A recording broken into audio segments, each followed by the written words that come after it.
Hello everyone, আমি আবারও চলে এসেছি আপনাদের সামনে একটি আনবক্সিং ভিডিও নিয়ে।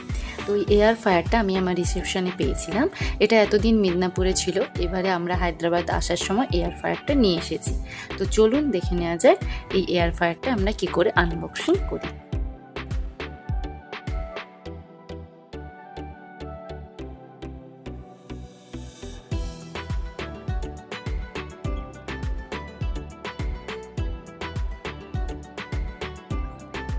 এই দেখুন কি সুন্দর এই জিনিসটা।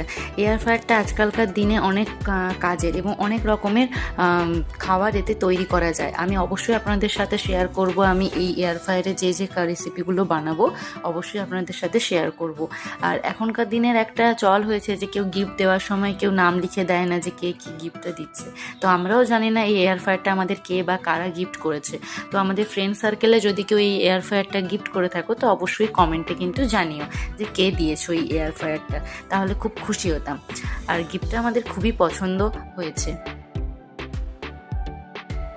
এয়ার ফ্রায়ারটা খোলার পর আমরা কারেন্টে চালিয়ে দেখছিলাম যে ঠিকঠাক চলছিল কিনা বা কিভাবে চালানো হয়, টেম্পারেচার সেটিং বা টাইম সেটিং কিভাবে ম্যানেজমেন্ট করতে হয় ওগুলো একটু টুকটাক দেখছিলাম।